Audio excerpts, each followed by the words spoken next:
বন্ধুরা, রাজনন্দিনী ফুড লাভার্সে আপনাদের সবাইকে স্বাগত। আজকে বানাবো টক ঝাল মিষ্টি গুড় দিয়ে আমের আচার। তো দেখুন এখানে ফ্রেশ ফ্রেশ কাঁচা আম নিয়ে নিয়েছি। এই কাঁচা আমটা প্রায় 1 কিলোর মতো আছে। 1 কিলো গুড়ের আচার বানাতে গেলে আমি এখান থেকে নিয়ে নেব 500 গ্রামের মতো, মানে প্রতি কেজি 1 কেজিতে 500 গ্রামের মতো গুড় যাবে। এখানে নিয়ে নিয়েছি 5 ফোড়ন, হলুদ গুঁড়ো 2 চামচের মতো, আর এখানে স্বাদ মতো নুন, তার মধ্যেও প্রায় দু চামচের থেকে একটু বেশি নুন আছে। এখানে বাড়ির বানানো গোলমরিচ গুঁড়ো একটু বড় চামচের 1 চামচ, আর ওই চামচের মাপে একটু বিট নুন নিয়ে নিয়েছি। আর এখানে নিয়েছি 2টোর মতো তেজপাতা। আচারের গোটা মশলার মধ্যে দেখুন এখানে নিয়ে নিয়েছি মৌরি, এগুলো সব চামচে হিসাব করেছি। প্রায় 4 চামচের মতো মৌরি নিয়ে নিয়েছি, গোটা মৌরি।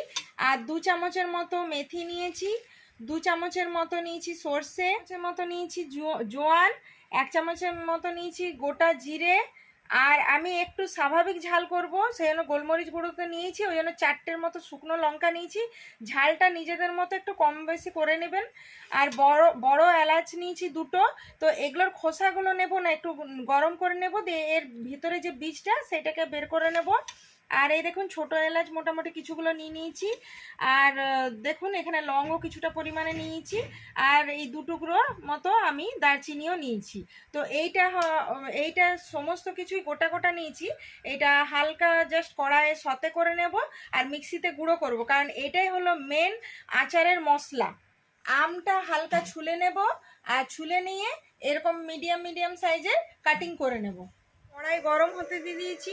আর এই যে আচারের শুকনো মশলাগুলো, মানে গোটা মশলাগুলো দেখিয়েছিলাম, সেগুলো সবগুলোই একসাথে এইভাবে দিয়ে দেবো। এই মশলাগুলোকে হালকা নাড়াচাড়া করে জাস্ট গরম করে নেব। এর কালারটা চেঞ্জ হবে না, আর জাস্ট একটা হালকা গন্ধ বেরিয়ে আসবে, ওই সময় আমরা কিন্তু এই মশলাটাকে নামিয়ে নিয়ে মিক্সিতে পেস্ট করে নেব। এটাই হলো আচারের মেন মশলা। তো চলুন, এটা গরম হয়ে গেছে। এরপরে আমি দেখুন মিক্সারের জারে দিয়ে এটাকে ভালো করে গুঁড়িয়ে নিব।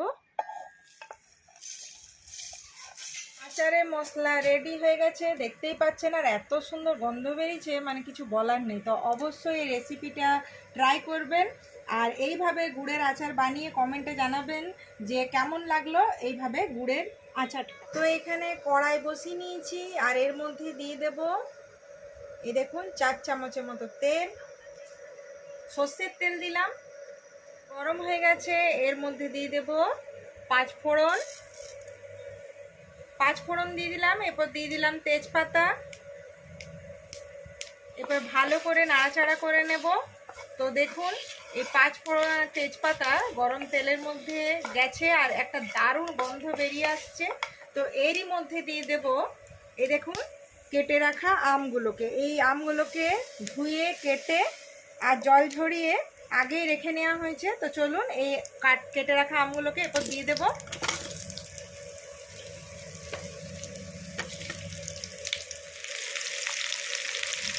দেখুন গরম তেলের মধ্যে আমগুলোকে দিয়ে দিয়েছি। এরপরে আমগুলোকে একটু হালকা নাড়াচাড়া করে নিয়ে জাস্ট একটা সতে করে নেব।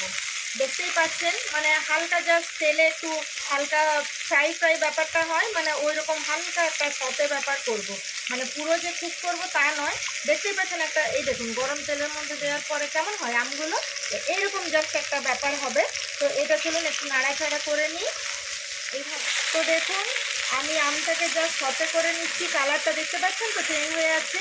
তো আমটাকে আগে কি করতে হবে, ধুয়ে নিয়ে তারপরে এই চুলে কেটে নিয়ে মানে জল ঝরিয়ে নিতে হবে। তাতে কি হয়, আমের আচারটা আমরা অনেক দিন রেখে খেতে পাবো।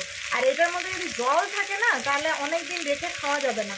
তো চলুন এর মধ্যে আমি দিয়ে দেবো স্বাদ মতো নুন। যেহেতু আমটা টক, তো একটু বেশি পরিমাণে নুনটা লাগবে। এই দেখুন একটু টক ঝাল মিষ্টি না হলে আমের আচার তো মানাবে না। আর এই দেখুন এটার রঙটা তো এরকম দেখতে লাগছে, কিন্তু রঙটা যাতে আর একটু চেঞ্জ হয় ওই জন্য এই দেখুন হলুদ গুঁড়ো দিয়ে দিলাম। এটাও একটু যথেষ্ট পরিমাণেই দিলাম, কারণ আমের আচার বলে কথা। তো চলুন এটাকে ভালো করে নুন হলুদ দিয়ে আবারও নাড়াচাড়া করে নেব। আর বেশ আমের গায়ে একটু লালচে লালচে কালার ধরছে, এই জিনিসটাই দরকার। আর নুন দেওয়ার পরে কি হবে, এটার থেকেও হালকা একটু জলটা বেরিয়ে আসবে। কিন্তু আমি আগে ধুয়ে আর একটু বেশ গাগুলো মুছে নিয়ে একটু মানে জলটা ঝরিয়ে একটু হাওয়াতে শুকিয়ে নিয়েছিলাম, তারপরে কাটিং করেছিলাম। কেন? কারণ আমার আচারটা যেন অনেক দিন আমি রেখে খেতে পারি। তো আপনারা অবশ্যই ওই টেকনিকটাই অ্যাপ্লাই করবেন। এই দেখুন এইভাবে। আর এইটাকে আমি 2-3 মিনিটের জন্য একটু ঢাকা দিয়ে নেব। তাহলে কি হবে বলুন তো, আমটা হালকা সতেজ হবে, মানে ব্রাউন ব্রাউন কালারটাও ধরবে, আর ও নুনটা দেওয়ার ফলে কি হবে, ওর থেকে যে জলটা বেরোবে না, ওই জলটাও বেরোবে, আর আমটা ভেতর ভেতর মানে সেদ্ধ ঠিক না, মানে একটু সেই হয় না যে নরম হয়ে যায়, ওই ব্যাপারটাও হবে। তারপরে আমরা বাকি প্রসেসটা করব। চলুন 2-3 মিনিট হয়ে গেছে, এরপর ঢাকা খুলে নেব। দেখতেই পাচ্ছেন একদম প্রত্যেকটা আমের গায়ে বেশ কালারটা চেঞ্জ হয়েছে, আর এটাই আমি চাইছিলাম। তো দেখুন হালকা জাস্ট একটা শত শত ব্যাপার করেছি, পুরো আমটা আমি ঠিক করিনি। তো এইভাবে উপর নিচ করে নাড়াচাড়া আবারও করে নিলাম, আর একটু ঢাকা দিয়েছিলাম না, তো ভেতরটা হালকা সেই নুনটা দেওয়ার ফলে একটা হালকা জাস্ট নরম ভাব হবে। চলুন এর মধ্যে আমি দিয়ে দেব গুড়। তো এই গুড়টা হলো আখের গুড়, আমি গুড়টাকে হালকা হাতে ভেঙে নিয়েছি। এরপরে এর মধ্যে আমি দিয়ে দেব। তো 1 কিলো আমের মধ্যে 500 গ্রামের মতো গুড় যাবে। তো আপনারা কিলো আম বানাবেন, ধরুন 2 কিলো বানাচ্ছেন, 3 কিলো বানাচ্ছেন, তত তত মানে 500 করে জুড়তে থাকবেন, তাহলেই হবে। ওটাই হলো মাপ। তো এই দেখুন আমি আখের গুড়টাকে দিয়ে দেব। তো পুরো আখের গুড়টাকেই দিয়ে দিলাম। এরপরে গুড়টা দিয়ে আবারও নাড়াচাড়া করে নেব। এই সময় আঁচটা একটু জোরে থাকবে, আর নুন দেওয়া যেহেতু হয়েছে আর আমগুলো একটু ঢাকা দিয়ে মানে জাস্ট একটু সতে করে নিয়েছিলাম, তাতে কি হয়েছে একটু নরম হয়েছে, ওটার থেকে একটা জল জল ভাব বেরোবে, আর এদিকে হিট হবে। তো গুড়টা দেখবেন নাড়াচাড়া করতে করতেই বেশ গলে যাবে। এই এখন যে অবস্থা দেখছেন, এই 3-4 মিনিট হতে দিন, দেখবেন একটু গুড়টা মাখা মাখা আর গলে যাবে। তো দেখুন 3-4 মিনিট হয়ে গেছে, আর মানে গুড়টা একদম পুরো গলে যেমন সে মনে হচ্ছে জল বেরিয়ে গেছে, কিন্তু অ্যাকচুয়াল গুড়টা গলেছে। আর এই আমের যে নুন দিয়ে নরম করেছিলাম, সে ওই জন্য আর কি একটা জল জল ভাব হয়েছে। তো এইটা একদম টকবক করে ফুটবে, আর একটা মাখা মাখা ব্যাপার হবে। ততক্ষণ পর্যন্ত আমাদেরকে অপেক্ষা করতে হবে, আর একটু মাঝে মাঝে নাড়াচাড়াও করতে হবে। তো এটা আমি এখন আঁচটা কিন্তু জোর আঁচ দিয়েই রেখেছি, এটা কম আঁচে হবে না। তো এই দেখুন এইভাবে নাড়াচাড়া হবে। তো দেখুন প্রায় 5 মিনিটের মতো আমি নাড়াচাড়া করে নিলাম, আর এখনও যথেষ্ট পরিমাণে এই যে গুড়ের যে এখনও থিকনেসটা এখনও হয়ে আসেনি। তো চলুন এরপরে আমরা আঁচটাকে কমিয়ে নেব, একদম মানে স্লো ফ্লেমে করে নিয়েছি। এরপর একটা ঢাকা দিয়ে দেব। ঢাকা কেন দেব আর আঁচটা কমিয়ে নিলাম, তাতে কি হবে, আচারের যে গুড়টা জ্বলে যাবে না।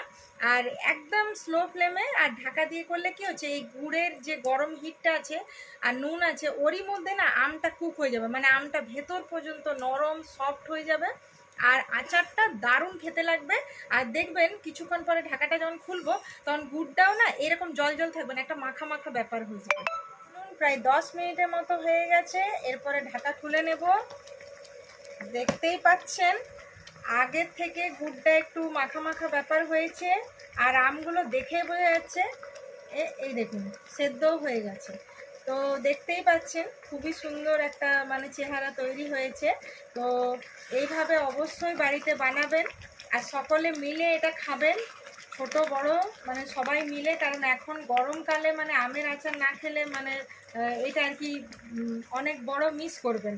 তো অবশ্যই অবশ্যই এইভাবে রাজনন্দিনী ফুড লাভার্সে এই যে আজকে গুড় আমের আচার দেখাচ্ছি, মানে টক ঝাল মিষ্টি আমের আচার, তো অবশ্যই বাড়িতে বানাবেন আর কমেন্টে জানাবেন যে কেমন লাগলো। তো চলুন এটা হয়ে গেছে, আর এর মধ্যে এই যে আচারের যে মেন মশলা মানে গোটা মশলাটাকে আমি গরম করে গুঁড়িয়ে রেখেছিলাম, সেই গুঁড়ানো মশলাটাকে এরপরে আমি পুরোটাকে দিয়ে দেব। তো এই দেখুন পুরো গুঁড়ো মশলাটাকেই আমি দিয়ে দেব। এই গুঁড়ো মশলাটা যদি না দিই না, মানে আচারটা জাস্ট জমবে না। তো অবশ্যই আপনারা বাড়িতে এটাকে এইভাবে আর কি বানাবেন আর ট্রাই করবেন, আর কমেন্টে জানাবেন বন্ধুরা যে কেমন হলো। তো এই দেখুন, আর রাজনন্দিনী ফুড লাভার্সের সমস্ত ভিডিওগুলো কেমন লাগছে আপনাদের, আর আপনারা যে এত ভালোবাসা দিচ্ছেন আমাদের ভীষণ ভীষণ ভালো লাগে। তো তো এই দেখুন মশলাটাকে দেওয়ার পরে ভালো করে উপর নিচ করে মিশিয়ে নিলাম। দেখতে পাচ্ছেন চেহারাটা, আর যা গন্ধ বেরোচ্ছে না, মানে জিভে জল চলে আসছে। আমি নিজে রান্না করছি আর নিজেরই মানে জিভে জল চলে আসছে, মানে বুঝতেই পাচ্ছেন দারুণ লোভনীয় দেখতেও হয়েছে, আর কিছু বলার নেই। তো এই দেখুন চেহারা দেখতে পাচ্ছেন। এবার জাস্ট এটা মানে বন্ধ করে দেবো আর ঠান্ডা হওয়ার পালা। জাস্ট ঠান্ডা হবে, কারণ এত গরম তো খাওয়া যাবে না, জিভ পুড়ে যাবে। তো ঠান্ডা হবে আর আমরা বাস চেটে পুটে খেলেই হলো। তো টক ঝাল মিষ্টি এই গুড় দিয়ে আমের আচার, দেখতেই পাচ্ছেন চেহারা দেখুন, এই দেখুন জাস্ট মুখে লেগে থাকবে আর জিভে জল চলে আসার মতো। বন্ধুরা এত সুন্দর গন্ধ বেরিয়েছে না, বলে বোঝাতে পারবো না আপনাদেরকে, মানে না বানিয়ে খেলে অনেক মিস করবেন। আর আরেকটা রিকোয়েস্ট, যারা পুরুলিয়াতে আছেন মানে আমাদের বাড়ির আশেপাশে, তারা অবশ্যই চলে আসুন বাড়িতে এই আমের আচার টেস্ট করার জন্য। আপনাদের সকলকে ইনভাইট রইল। তো দেখতেই পাচ্ছেন প্রায় 5 মিনিট হয়েছে, এখনো পুরো ঠান্ডা হয়নি, গরম ভাব বেরোচ্ছে, তারই মধ্যে একটা থিকনেস চলে এসছে, মানে গাঢ় ব্যাপার চলে এসেছে। মানে সিরিয়াসলি বলছি, জিভে মানে নাড়াচাড়া করছে আর জিভ থেকে জল বেরোচ্ছে। তো আর 2 মিনিটের অপেক্ষা। এরপর দেখতেই পাচ্ছেন গোলমরিচ গুঁড়ো আর বিট নুন, এটা আমি রেখেছিলাম। অবশ্যই আপনারা এই টেকনিকটা অ্যাপ্লাই করবেন, এইভাবে একবার এই সমস্ত মশলা দিয়ে বানিয়ে দেখবেন। সিরিয়াসলি বন্ধুরা, মানে আঙুলটা চেটে চেটে খাবেন। আর আরও অনেক পরিমাণে বানাতে হবে আপনাদেরকে আমের আচার। তো এখন বাজারে সত্যি কথায় কাঁচা আম যথেষ্ট পরিমাণে পাওয়া যাচ্ছে। চটজলদি কাঁচা আম বেশি পরিমাণে কিনে আনুন। আর যেহেতু মাপটা বলেই দিয়েছি, 1 কিলোতে 500 গ্রাম গুড় লাগবে, আখের গুড়। তো আখের গুড় নিয়ে আসবেন, আর মশলাগুলো তো বাড়িতে থাকেই। হালকা জাস্ট কড়াইয়ে নাড়াচাড়া করে নিয়ে একটা গরম করে নিয়ে আর ঝটপট বানিয়ে নিন এরকম লোভনীয় টক ঝাল মিষ্টি এই গুড়ের আচার, মানে গুড় আমের আচার। তাহলে আজকে এই পর্যন্ত, আজকের মতো বাই বাই।